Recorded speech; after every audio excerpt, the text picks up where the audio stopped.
아침 말씀. 오늘 본문 말씀은 사도행전 18장 9절에서 17절입니다.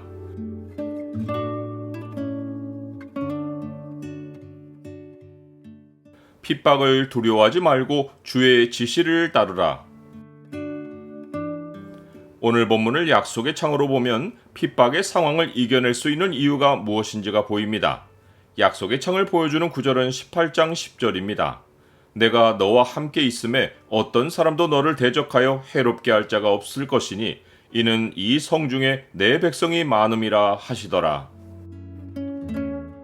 바울은 자기를 대적하는 유대인들을 향해 옷을 털며 이후에는 이방인에게로 가겠다고 말했는데 이것은 지역을 옮기는 것이 아니라 대상을 옮기는 것입니다. 그는 이 말을 하고는 하나님을 경외하는 디도 유스도라 하는 사람의 집으로 숙소를 옮깁니다.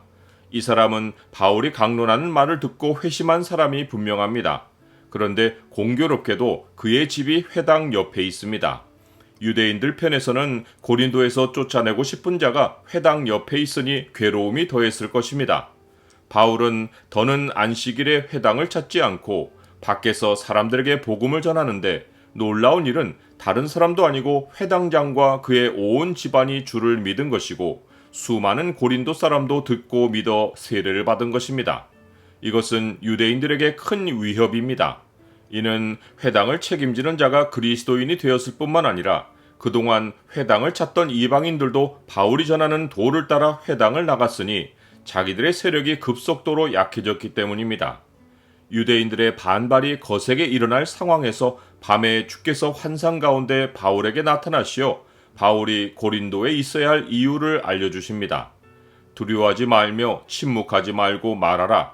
내가 너와 함께 있음에 어떤 사람도 너를 대적하여 해롭게 할 자가 없을 것이니 이는 이 성중에 내 백성이 많음이라. 주님으로부터 확신을 얻은 바울은 1년 6개월이라는 시간을 이곳에 머물며 하나님의 말씀을 가르칩니다.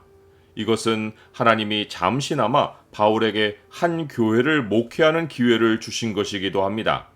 그러나 바울은 고린도 교인들에게 직접 고백했듯이 자기가 주께 받은 사명이 교회의 터를 닦는 것이고 교회를 목회하는 것이 아님을 잘 알고 있습니다. 내게 주신 하나님의 은혜를 따라 내가 지혜로운 건축자와 같이 터를 닦아두매 다른 이가 그 위에 세우나 그러나 각각 어떻게 그 위에 세울까를 조심할지니라. 그러하기에 그는 주님으로부터 그 다음 지시가 있기를 기다리며 항상 떠날 준비를 하고 사역했을 것이 분명합니다. 1년 6개월이 차가는 즈음에 그가 고린도를 떠나야 하는 계기가 되는 사건이 벌어집니다.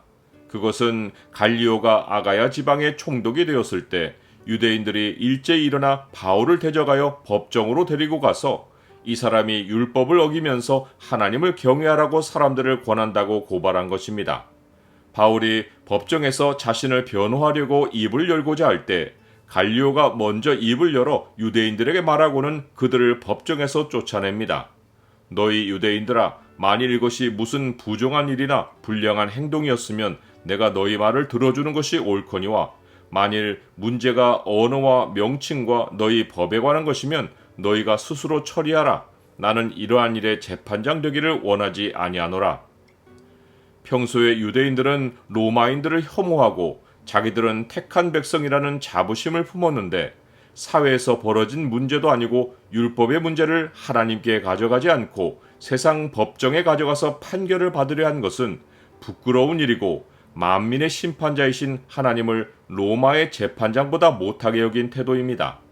갈리오가 그들을 법정에서 쫓아낸 것은 세상 앞에서 하나님 백성의 위상이 땅에 떨어진 것이고 하나님의 영광이 경멸을 받은 것입니다. 나는 세상 앞에서 신앙 문제를 판결받는 일이 얼마나 부끄러운 일인 줄을 알고 있습니까? 그런데 하나님은 유대인들의 부끄러운 일을 통해 교회에 큰 유익을 가져다 주십니다. 그것은 고린도 내에서 그리스도인들의 신앙생활이 법적으로 보호를 받게 된 것입니다. 그 증거가 유대인들이 바울은 건드리지 못하고 대신에 회당장 소스테네를 잡아 법정 앞에서 때리는데 갈리오는 이 일을 상관하지 않은 것입니다. 이것은 고린도 내에서 복음 전하는 것을 로마가 합법적으로 인정한 것이고 유대인들의 종교 문제는 너희들끼리 해결하라는 암시입니다.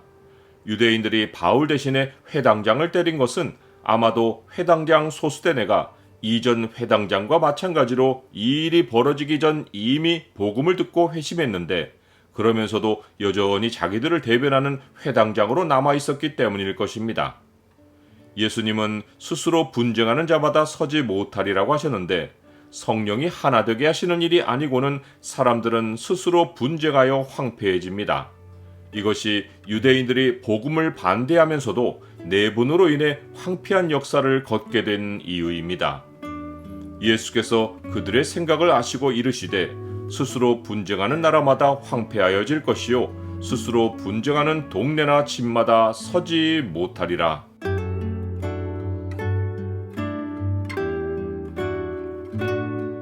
주님은 일상에서는 진리로 인도하시고 특별할 때는 특별한 지시로 인도하십니다. 주를 의지하고 주와 함께하는 삶이 가장 안전하고 평안합니다. 세상의 반대를 두려워하지 않고 오직 주의 지시에 귀를 기울이고 살게 하옵소서. 예수 그리스도의 이름으로 기도드립니다. 아멘.